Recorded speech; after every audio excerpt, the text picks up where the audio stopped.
એક સવાલ, વ્યક્તિગત રીતે તમારા માટે આ બાઇબલ શું છે? બાઇબલ એ પ્રભુએ વ્યક્તિગત તમને લોકોને આપેલો પ્રેમપત્ર છે. આ પ્રભુનો તમારા માટેનો વ્યક્તિગત અંગત પ્રેમપત્ર છે. તમે જ્યારે આને વાંચો ત્યારે ખબર પડશે કે પ્રભુ તમને કેટલો પ્રેમ કરે છે. બીજો એક સવાલ, આ લખ્યું કોણ?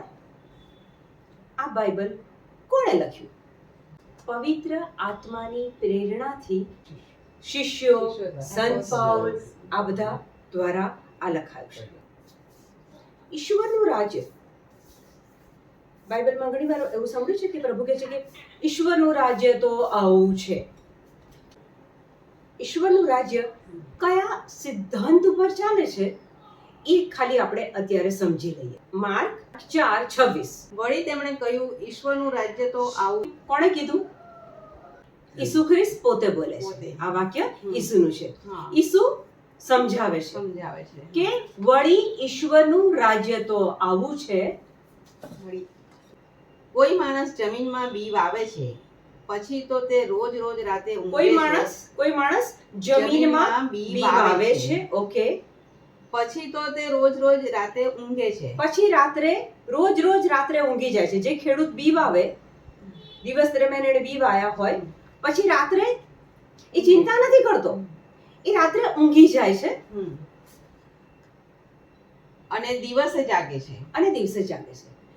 ખેડૂત સીઝન આવે, બાજરી, ચોખા, મકાઈ, દાણા વાવે, રાત્રે ઊંઘી જાય, દિવસે જાગે, એનું કામ કરે.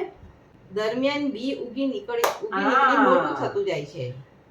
રાત્રે ઊંઘે, દિવસે જાગે, એના કામો કરે, પણ એ દિવસો દરમિયાન એ બી ફૂટીને જાતે જમીન ફાડીને બહાર આવે છે. ઓકે. આ સી રીતે બને છે તેની એને ખબર નથી પડતી. આ શી રીતે બને છે એ ખેડૂતને ખબર નથી પડતી. કે ખેડૂતનું કામ શું? તો કે દાણા નાખ્યા, રાત્રે ઊંઘે, દિવસે કામ કરે, એનું બધું સંભાળે, પણ એનો સમય આવે ત્યારે એ જમીન ફાડીને દાણો બહાર આવે, અને પછી તો આપણે જાણીએ છીએ કે એના પર કણસલા બેસે ને કણસલામાં દાણા આવે ને પછી આખો પાક તૈયાર થઈ જાય. એટલે સિમ્પલ સાદો નિયમ ઈસુએ બતાવ્યો કે ઈશ્વરનું રાજ્ય તો આવું છે. ખેડૂત દાણા નાખે, પછી ઉગાડવાની જવાબદારી ખેડૂતની નથી. જમીનની અંદર જ્યારે દાણો ગયો પછી ખેડૂતને દેખાય? ના દેખાય, કારણ કે જમીનમાં જતો રહ્યો છે. જમીનમાંથી થોડા દિવસ પછી એ ફણકો ફૂટીને બહાર આવે, ત્યાં ખેડૂતનું કશું જ નથી. એટલે આટલું આ ઈશ્વરનું રાજ્ય છે. હવે આપણે આ દાણા જોઈ શકીએ છીએ. આ વાલ છે, આ છોલે છે, મગ, ચણો, ઘઉં. ઓકે. સૌથી નાનો દાણો કયો છે? રાઈનો દાણો. કેટલો નાનો છે! કરેક્ટ? કદાચ હાથમાં આમ પકડ્યો હોય તો દેખાય બી નહીં. ઓકે. હવે તમારી દ્રષ્ટિએ આ રાઈનો દાણો જે છે એમાં કોઈ જીવન ખરું? આ દાણો એમ જોઈએ તો કશું જ નથી. કરેક્ટ? પણ આ દાણો, સૌથી નાનો દાણો, જ્યારે જમીનમાં જાય, એને પાણી, ખાતર મળે, તો એક દિવસ આવશે કે જેમાંથી રઈનો આખો છોડ ઊભો થશે. ઓકે. એટલે એક વસ્તુ નક્કી થઈ ગઈ કે કોઈ પણ વ્યક્તિએ પોતાના જીવનમાં પાક જોઈતો હોય, અહીંયા આપણે આ દાણાના પાકની વાત કરીએ છીએ, પણ આપણે આપણા જીવનમાં જો કોઈ પણ પાક જોઈતો હોય તો દાણા રોપવા પડે. કન્ફર્મ, પાકું. આ બાઇબલ છે ને એ નકરા દાણાથી ભરેલું છે. પુષ્કળ દાણા છે. કોઈ વ્યક્તિ કોઈ શારીરિક બીમારીથી પીડાતી હોય, કોઈની પાસે નોકરી નથી, જીવનની XYZ કોઈ પણ સમસ્યા છે, લેવા માટે વ્યક્તિએ દાણો રોપવો પડે. અને આ બાઇબલ એ દાણાથી ભરેલું છે. હવે બાઇબલમાં ઈસુ એકવાર કહે છે કે 4 પ્રકારની જમીન. પહેલી જમીન ઈસુ કહે છે કે પગથી પર પડેલા બી. પગથી પર પડેલા બી કે છે કે દાણા જ્યાં પડે કે તરત જ પંખી આવીને ઉપાડી જાય. પગથી એટલે કે ખેતર હોય, હા કેડી, એક ખેતર હોય અને એમાંથી એક રસ્તો જતો હોય પસાર થવા માટે, આ છેડેથી પેલે છેડે જવા માટે વચ્ચે એક રસ્તો બનાવ્યો હોય. એટલે એ કેડી પર જ્યારે દાણા પડે, ખેડૂત પહેલા ખેતરને ખેડે અને પછી દાણા નાખે. પણ પેલી પગથી હોય એ તો રસ્તો છે, એટલે જ્યારે એના પર દાણો પડે છે ત્યારે દાણો અંદર જતો નથી, એ ઉપર જ રહેશે. અને ઉપર રહે છે એટલે તરત જ પંખી આવીને એને લઈ જાય છે. એટલે પગથી પર પડેલા બી હોય ત્યાં પાક આવે નહીં. પછી ઈસુ બીજા જમીનની વાત કરે છે કે છે પથરાળ. પથ્થર પર બી પડે, હલકી સી માટી હોય, થોડુંક પાણી મળે એટલે તરત જ એનું એ ઉગી નીકળે. મગને તમે જોજો, તરત એનો ફણગો ફૂટી જાય. પણ એ પથ્થર પર પડ્યા છે, એને જમીન મળી નથી, એટલે સહેજ જ તાપ આવે એટલે એ સુકાઈ જવાનું. બીજા પ્રકારની જમીન. પછી ત્રીજા પ્રકારની જમીનમાં ઈસુ કહે છે કાંટા ઝાખરા વાળી જમીન. હવે દાણા ગયા અંદર, એને ફણગા બી ફૂટ્યા, સરસ ગ્રીનરી આવી, પણ પેલા કાંટા ને ઝાંખરા એટલા બધા છે કે એને ઉગવા દેતા નથી. અને ચોથી જમીનમાં કહે છે કે ફળદ્રુપ જમીન, કે જ્યાં 30 ગણો, 60 ગણો અને 100 ગણો પાક આવે છે. એટલે ઈસુ 4 પ્રકારની જમીનની વાત કરે છે. દાણાની કેપેસિટી, દાણાનું પોટેન્શિયલ, દાણાની ક્ષમતા સેમ છે 4 જમીનમાં. પણ જમીનના પ્રકાર અલગ અલગ છે એટલે પાક ઉગવામાં અલગ અલગ ફળ મળે છે. ઈસુ આગળ સમજાવે છે કે 4 પ્રકારની જમીન એ આપણા હૃદયો છે. આ દાણાથી ભરેલું છે. આ દાણા આપણી અંદર, બધાની અંદર જાય છે. બધા ચર્ચમાં જઈએ છે, પ્રાર્થનાઓમાં ભાગ લઈએ છે, દાણા તો પડે છે. પણ આપણું હૃદય એ કયું છે? પગથી પર પડેલા બી કે જે એકદમ કડક છે, પગથી એકદમ કડક હોય એટલે દાણો અંદર જઈ જ ના શકે. એટલે પ્રીચિંગ કરનાર વ્યક્તિ એ વચનો આપે છે, પ્રભુ વચન આપે છે, પણ આપણું હૃદય એટલું કઠણ છે કે એ અંદર જતા નથી, એટલે પાક આવતો નથી. બીજા પ્રકારની જમીન પથરાળ.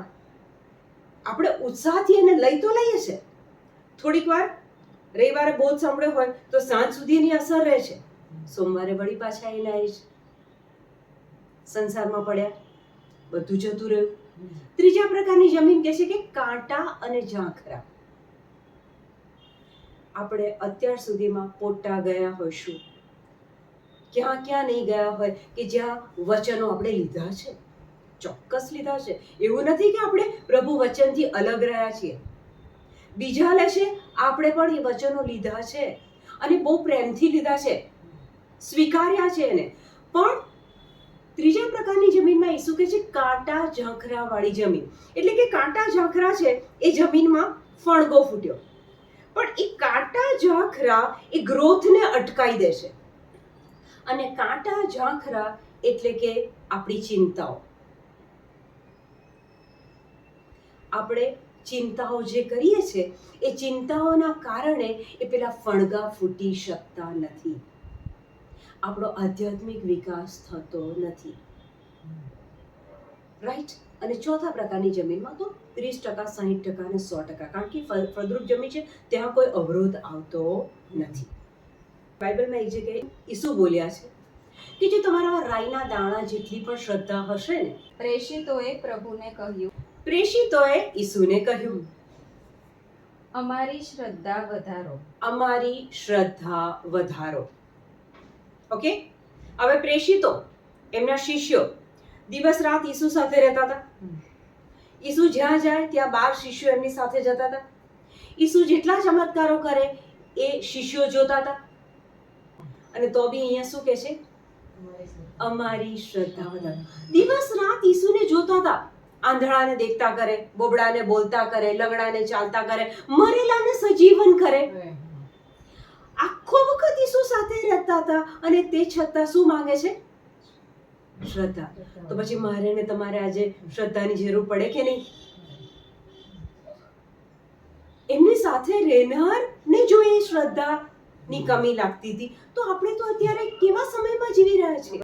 પ્રેષિતોએ પ્રભુને કહ્યું, અમારી શ્રદ્ધા વધારો. અમારી શ્રદ્ધા વધારો. હવે ઈસુ શું કહે છે સાંભળો.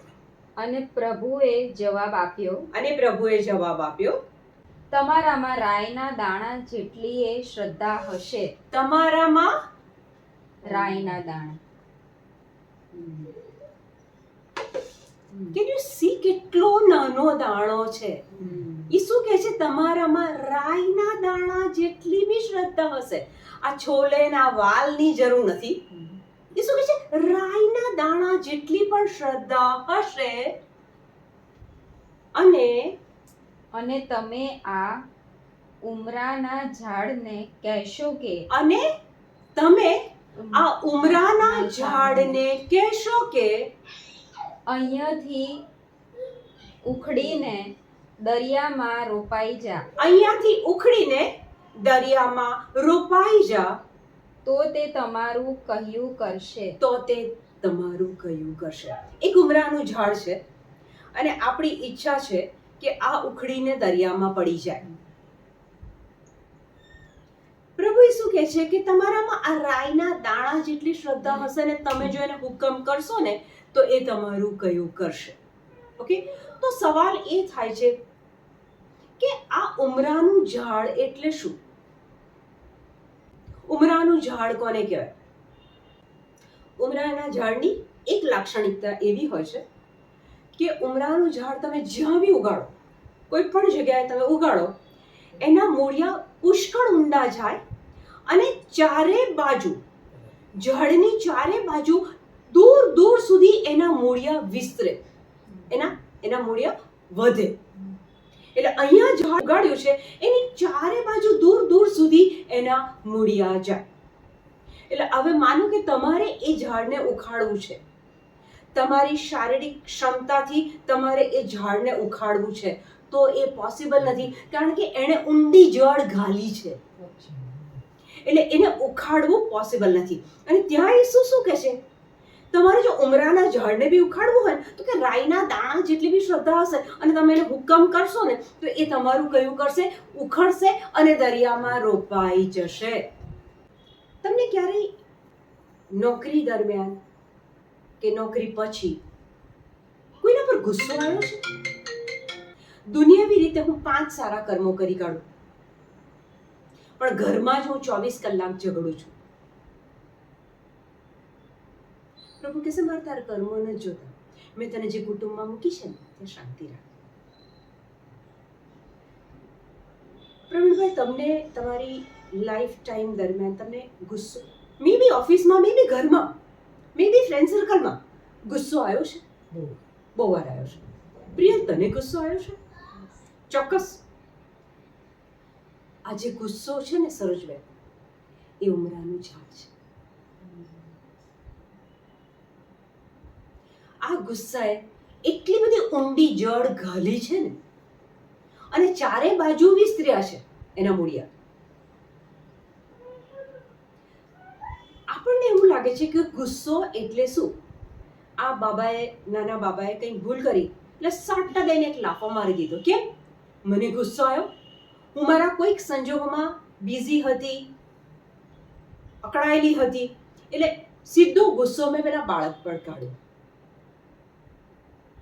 ગુસ્સો એ ઉમરાનું ઝાડ છે અને એ દિવસે ને દિવસે એ ઊંડું ઉતરતું જ જાય છે, એનું મૂળિયું ઊંડું ઉતરતું જ જાય છે. ખાસ કરીને પતિ પત્ની, આ બંને માટે આ એક મોટી બાબત હોય છે. આપણી પાસે ડિગ્રી છે, નોકરી છે, સફળતા છે. દુનિયાવી રીતે કહેવા માટે આપણી પાસે બધું જ સારી બાબત છે, પણ એ અંદર એક ઉમરાનું ઝાડ વર્ષોથી ઘર કરી ગયું છે. અને આ ગુસ્સો શું છે? આપણે એ સમજીએ અત્યારે કે આપણે ગુસ્સાને કેટલું સામાન્ય સમજીને ચાલીએ છીએ. એમાં શું, ગુસ્સો તો આવે જ ને. એ મારું કહ્યું ના કરે તો ગુસ્સો તો આવે જ ને. એ મારું માને નહીં તો મને ગુસ્સો તો આવે જ ને. મારી અપેક્ષા પ્રમાણે ના થાય તો ગુસ્સો તો આવે જ ને. એટલે આપણે ગુસ્સાને એકદમ સામાન્ય લઈ લીધો છે. પણ અહીંયા વચન શું કહે છે ગુસ્સા માટે? એફેસસ 6:12. કારણ આપણું યુદ્ધ માટીના માનવો સામે નથી. બસ આપણું યુદ્ધ માટીના માનવો સામે નથી. અને આપણે સૌથી વધારે યુદ્ધ કોની જોડે કરીએ છીએ? માણસ જેની જોડે પરણ્યા છે એની જોડે, જેને જન્મ આપ્યો છે એની જોડે, જે આપણા બ્લડ રિલેશનમાં છે એની જોડે. બાઇબલ તો કહે છે કે આપણું યુદ્ધ માટીના માનવો સાથે નથી, પણ આ અંધકારમય સંસાર ઉપર શાસન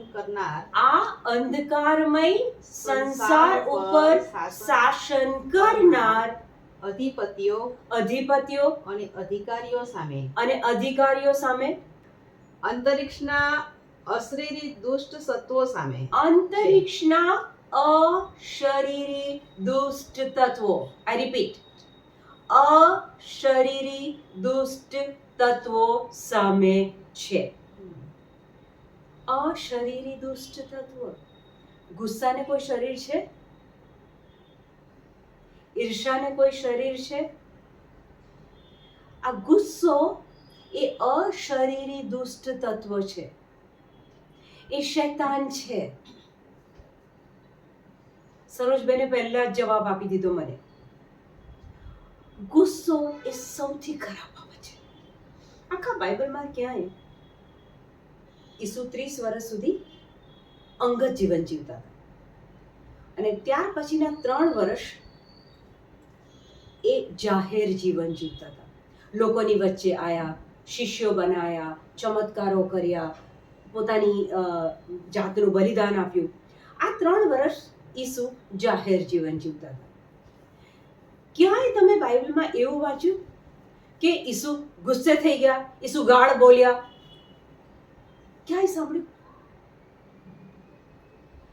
ગુસ્સો એ અશરીરી દુષ્ટ તત્વ છે. ગુસ્સો એ એકચ્યુઅલી શૈતાન છે. કોઈ દિવસ કલ્પના કરો, કોઈ દિવસે તમારા બંને હસબન્ડ વાઈફને ઝઘડો થયો, સમી સાંજના ઝઘડો થયો, અને પછી તમે લોકો સૂવા ગયા. એક જ બેડમાં બંને તમે સૂઈ ગયા છો. તમે વાતચીત નથી કરતા કારણ કે બેવની અંદર ભરપૂર ગુસ્સો છે. એ રાત્રે પ્રવીણભાઈ તમે શૈતાનની સાથે ઊંઘી ગયા. તમે શૈતાન સાથે ઊંઘી ગયા. આપણે સંત પાઉલ એક વાક્ય કહે છે, ગુસ્સો કરો તો એ પાપ ના કરો. સૂરજ ડૂબે એ પહેલા તમે કહે છે કે એનું સમાધાન કરી લો. સંત પાઉલ કહે છે કે ગુસ્સો કરો, પાપ ના કરો. એનું મિનિંગ શું થયું કે હસબન્ડ વાઈફ છીએ, બાળકો છે, કોઈ બાબતમાં એક ડિફરન્સ ઓફ ઓપિનિયન થઈ ગયું, અલગ અલગ મંતવ્ય થઈ ગયા તો આવી જાય. પણ કહે છે કે પાપ ના કરો, ગુસ્સો કરો પણ પાપ ના કરો. એ શું કહે છે કે તમે જો આ ગુસ્સાને, આ ઉમરાના ઝાડને કે જે તમારી અંદર બહુ મૂળિયા ઊંડા નાખી ગયું છે, એને જો તમે હુકમ કરશો તો એ તમારામાંથી બહાર નીકળી જશે. ગુસ્સો એ ડે ટુ ડે લાઈફમાં એણે આપણા પર એવો તો કબજો કર્યો છે ને કે તમે બહારથી આવો અને જો ડાઇનિંગ ટેબલ સરખું નથી, તરત જ આટલું અવ્યવસ્થિત ઘર છે, તમે લોકો શું કરો છો ઘરમાં? શૈતાન એ અશરીરી દુષ્ટ તત્વ છે. શૈતાનને જો કોઈ કામ કરવું હોય તો એને એક શરીરની જરૂર પડે. જે પ્રમાણે ઈસુ સ્વર્ગમાં હતા, પણ ઈસુ પૃથ્વી પર આવ્યા એ બાઇબલમાંથી આટલું તો આપણે જાણીએ જ છીએ કે એ પૃથ્વી પર આવ્યા, કુમારી માતા મરિયમના કુખે જન્મ લીધો અને શરીર ધારણ કર્યું અને પછી એમણે બલિદાન આપ્યું, પોતાની જાતનું ક્રૂસ ઉપર જીવંત બલિદાન આપ્યું. અને એ બલિદાન આપ્યું એટલે મને અને તમને પાપોની માફી મળી ગઈ, સ્વર્ગ મળી ગયું છે, મુક્તિ મળી ગઈ છે, 100% તંદુરસ્તી મળી ગઈ છે. બધું જ ઈસુએ આપણા માટે કિંમત ચૂકવીને ખરીદી લીધું છે. 2 કોરિન્થ 3:17. ઈસુ કોણ? સાંભળો, ઈસુ સ્વર્ગમાં હતા, મને ને તમને મુક્તિ અપાવવા માટે એ પૃથ્વી પર આવ્યા. પણ પ્રભુ ઈસુ એ આત્મા પોતે કામ ના કરી શકે. આત્માને કામ કરવું હોય તો શરીર લેવું પડે. અને ઈસુ ને જ્યારે મને ને તમને સ્વર્ગ અપાવવાનું હતું, પાપોની માફી અપાવવાની હતી, ત્યારે ઈસુએ કુમારી માતા મરિયમના કુખમાંથી એક શરીર ધારણ કર્યું, માનવ બની ગયા. ઓકે, અને પછી એ માનવ બન્યા પછી એટલે કે આત્મા એ શરીરની અંદર ગયા પછી આખું આપણું મુક્તિનું કામ ઈસુએ કર્યું. 17મું વચન વાંચ, 2 કોરિન્થ 3:17. હવે એ પ્રભુ તો આત્મા છે. એ પ્રભુ તો આત્મા છે. પ્રભુ આત્મા છે, બરાબર? એટલે પ્રભુને કામ કરવું હોય તો એમણે શરીર ધારણ કર્યું. એ જ પ્રમાણે વચનમાં એફેસસ 6:12 કહે છે કે અશરીરી દુષ્ટ તત્વો, ગુસ્સો અશરીરી દુષ્ટ તત્વ છે. જો એને કામ કરવું હોય, તમને બંનેને જો ભીડાવવા હોય તો એ ગુસ્સાએ તમારી બંનેની અંદર એન્ટર થવું પડે તો જ કામ થાય. કારણ કે શરીર વગર આત્મા કામ ના કરી શકે. શૈતાન એ પણ આત્મા છે, દેવદૂતો એ પણ આત્મા છે, પ્રભુ એ પણ આત્મા છે, હું અને તમે પણ આત્મા છીએ. એટલે જો શૈતાનને કામ કરવું હોય, અશરીરી દુષ્ટ તત્વને કામ કરવું હોય તો એને શરીરની જરૂર પડે. એ તમને બંનેને, તમારા બંનેનો ઉપયોગ કરે છે. પણ તમારી બંનેની પરમિશન ના હોય તો શૈતાન તમારામાં આવી ના શકે. એટલું યાદ રાખો, તમારી પરમિશન વગર એ શૈતાનની તાકાત નથી કે તમારી અંદર એન્ટર થાય. શૈતાન 3 માર્ગથી શરીરમાં એન્ટ્રી લે. 3 માર્ગો છે. તમે શું સાંભળો છો, તમે શું બોલો છો અને તમે શું જુઓ છો. શૈતાનને તમારા શરીરમાં કામ કરવા માટે આ 3 દરવાજાની જરૂરત છે. અત્યારનું યુથ મોબાઈલમાં શું નથી જોતું, બરાબર?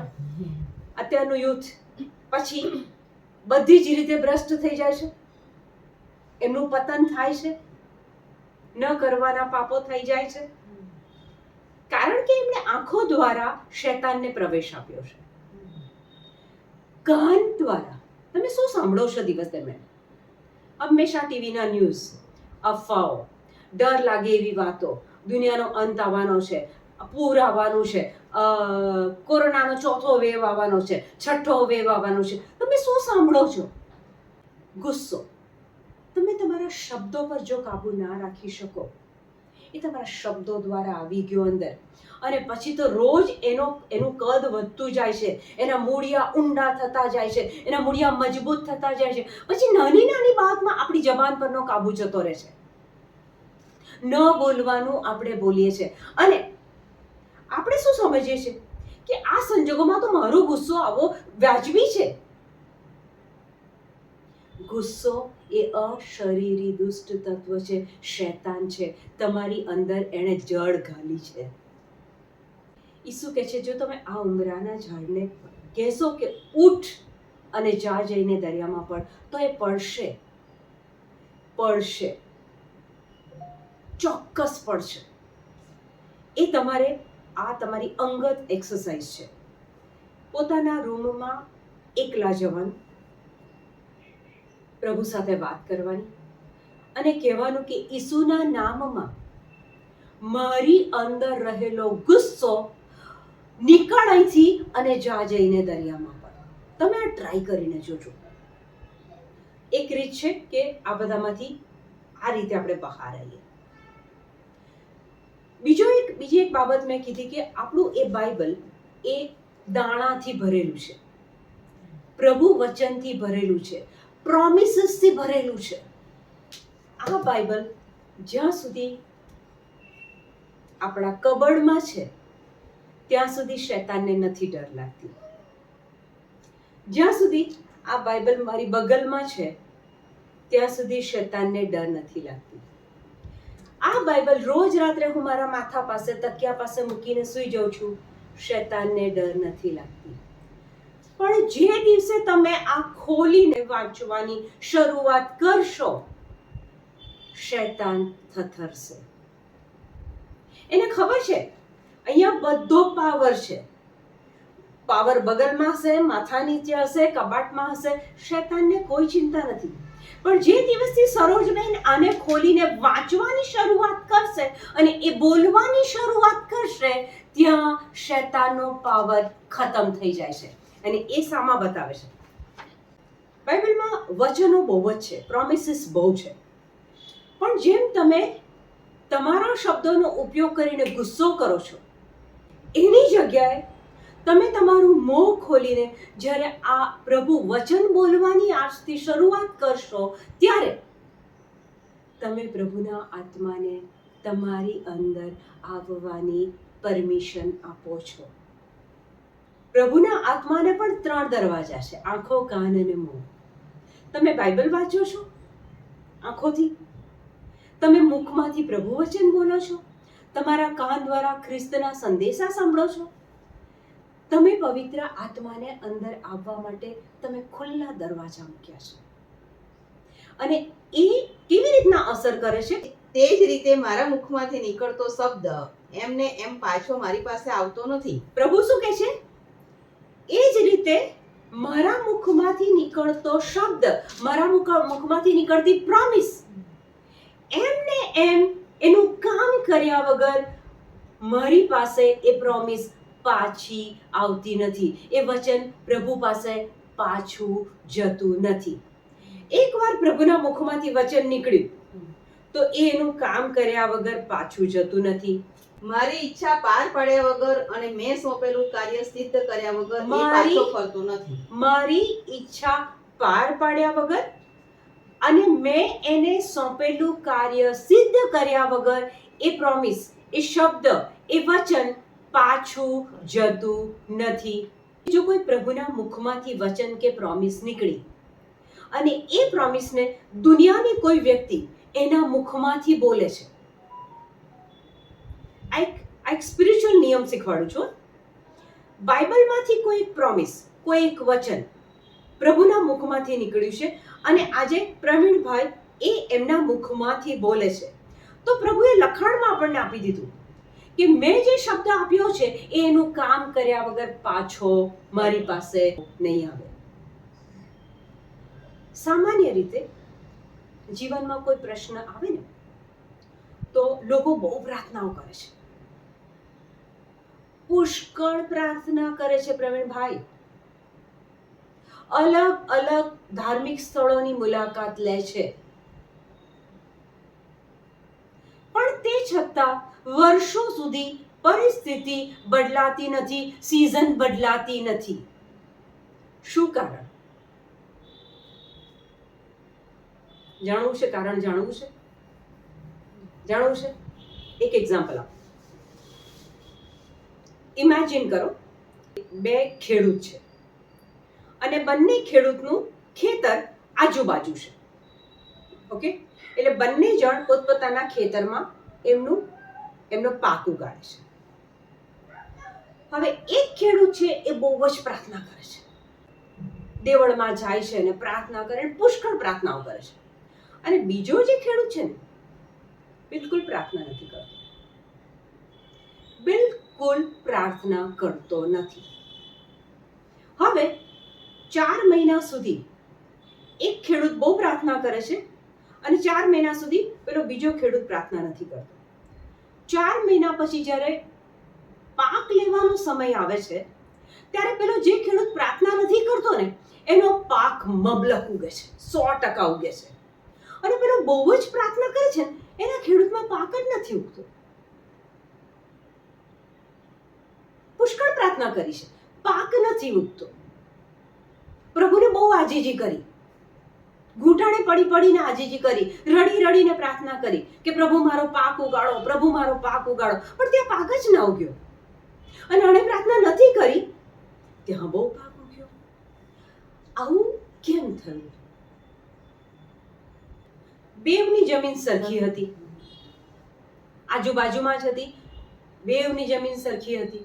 બહુ જ પ્રાર્થના કરતો હતો ને, એણે એના ખેતરમાં દાણા જ નથી નાખ્યા. દાણા નાખ્યા વગર એ પાકની અપેક્ષા રાખે છે. પ્રાર્થના કરવાથી પાક નથી ઉગતો, દાણા જમીનમાં રોપવા પડે છે. પેલાએ શું કર્યું? દાણા નાખ્યા. માર્ક 4:26 આપણે પહેલું જ વચન વાંચ્યું. ખેડૂત દાણા રોપે છે, રાત્રે ઊંઘી જાય છે, દિવસે એનું કામ કરે છે, ઉગાડવાનું કામ પ્રભુ કરે છે. પણ દાણા તો ખેડૂતે નાખવા પડે ને. પેલો પ્રાર્થના કરે પણ દાણા ના નાખે તો પાક ક્યાંથી આવે?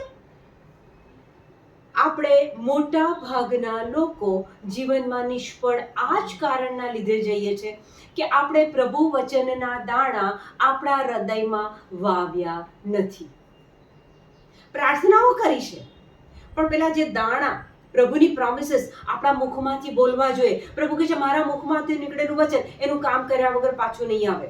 એ દાણો, એ પ્રભુનું વચન મારે બોલવું પડે તો મારા જીવનમાં એ પાક આવે. પછી મારે પ્રભુ આગળ રડવાની, ઘૂંટણે પડવાની, 4 તીર્થધામોની યાત્રા કરવાની બિલકુલ જરૂર નથી. મારા ઘરમાં બેઠી બેઠી મસ્તીથી હું ખાઈશ, પીશ, કામ કરીશ અને એ પાક આવશે. કેમ? કારણ કે મારા હૃદયમાં મેં પ્રભુ વચન રૂપી દાણા રોપ્યા છે. મેં કીધું બાઇબલ એ વચનોથી ભરેલી બેગ છે. એ બેગમાંથી ખોલો આજથી, દાણા પકડો. કયા એરિયામાં પાક જોઈએ છે? શાંતિ જોઈએ છે? પૈસો જોઈએ છે? પ્રેમ જોઈએ છે? સુમેળ જોઈએ છે? યુનિટી જોઈએ છે? શું જોઈએ છે? કાઢો એ વચન અને મુખમાંથી બોલો. કારણ કે ઈસુએ, પ્રભુએ પ્રોમિસ આપી દીધી કે મારા મુખમાંથી નીકળેલું વચન જો તમે બોલશો તો એ એનું કામ કર્યા વગર પાછું ઉપર જશે નહીં. કે માણસ સાયકલ શીખે ને, શરૂઆતમાં સાયકલ તમે ચલાવવાની શીખો ને તો બહુ બધી વાર પડી જવાય છે અને ઢીંચણો બી છોલાય છે અને બહુ જ વાર આપણો આત્મવિશ્વાસ બી ક્યારેક તો ડગી જાય છે. પણ જેને સાયકલ શીખવી છે, ચેમ્પિયન કોણ છે? હજારો વાર નિષ્ફળ જશે ને, ચેમ્પિયન ઊભો થશે, પાછો આગળ જશે, ઊભો થશે, પાછો આગળ જશે. ફેલ્યોર કોણ છે? એક વાર પડ્યો ને, મારથી નહીં થાય, મારથી તો નથી થતું. એ માણસ કદી જીવનમાં પાક લઈ શકશે નહીં. માનો કે કુટુંબમાં શાંતિની જરૂર છે. ક્યાંકથી સમાચાર આવે છે, ક્યાંકથી સમાચાર આવે છે, ઘરમાં એક ઉદ્વેગ અને અશાંતિ થઈ જાય છે. પછી આપણે પ્રભુને પ્રાર્થના કરીએ છીએ, પ્રભુ શાંતિ આપો, શાંતિ આપો. યોહાન 14:27 જનરલી આપણે પ્રાર્થના કરી, ઘણી વખતે આપણે સમૂહમાં પ્રાર્થના કરી, ઘણી વખત આપણે એકાંતમાં આપણા રૂમમાં જઈને પ્રાર્થના કરીએ. પ્રાર્થના કરીએ ત્યારે જનરલી શું હોય છે? આપણે બોલીએ છીએ અને પ્રભુ સાંભળે છે. પ્રભુ આ, પ્રભુ આ આપો, પ્રભુ આમ કરો, પ્રભુ આ. આપણે બોલીએ છીએ અને પ્રભુ સાંભળે છે. જ્યારે તમે બાઇબલ વાંચો છો ત્યારે પ્રભુ બોલે છે અને તમારી જોડે ડાયરેક્ટ વાત કરે છે. સીધે સીધો પ્રભુ તમારી જોડે, બાઇબલ વાંચો ત્યારે પ્રભુ તમારી જોડે બોલે છે. યોહાન 14:27 અત્યારે પ્રભુ તમારી જોડે વાત કરે છે. સાંભળો, વાંચો. હું તમારે સારું શાંતિ મૂકતો જાઉં છું. ઈસુ પોતે તમને ઇન્ડિવિજ્યુઅલી, વ્યક્તિગત આજે કહે છે. શું કહે છે? પહેલું વાક્ય વાંચો. હું તમારે સારું શાંતિ મૂકતો જાઉં છું. બસ બસ બસ. હું તમારે સારું શાંતિ મૂકતો જાઉં છું. કોઈ કહેશે પણ મારા જીવનમાં તો કેટલી અશાંતિ છે. એ વ્યક્તિને અશાંતિ કેમ અનુભવાય છે? કારણ કે એને સત્ય ખબર નથી. ઈસુ કહે છે તમે સત્ય જાણશો અને સત્ય તમને મુક્તિ આપશે. આજે પ્રભુ તમારા ઘરમાં એક સત્ય લઈને આવ્યા છે. ઈસુ પોતે કહીને ગયા છે કે હું તારે સારું શાંતિ મૂકતો જાઉં છું. પછી બીજું વાક્ય વાંચો. મારી પોતાની શાંતિ તમને આપતો જાઉં છું. ઈસુ કહે છે મારી પોતાની શાંતિ. તમે આ વચન જ્યારે વાંચો અને ત્યારે કલ્પના કરો કે દુનિયાનો સર્જનહાર, રાજાઓનો રાજા, પ્રભુઓનો પ્રભુ આજે તમને કહે છે કે હું મારી પોતાની શાંતિ તને આપતો જાઉં છું. મને મારા હસબન્ડ આપે એવી શાંતિ નહીં. પેલા ડોક્ટરની એક ગોળી લઈએ, પેઇન કિલર આપે, અડધો કલાક શાંતિ રહે અને પાછી અશાંતિ ચાલુ થઈ જાય, દુખાવો ચાલુ થઈ જાય, એવી શાંતિ નહીં, ટેમ્પરરી શાંતિ નહીં. પ્રભુ કહે છે કે ઈસુ કહે છે કે હું મારી પોતાની શાંતિ તને આપતો જાઉં છું. એ પ્રભુ આપણને આ પ્રોમિસ આપે છે. પછી ત્રીજું વાક્ય, હું જે શાંતિ આપું છું તે સંસાર આપે છે તેવી નથી. Very nice.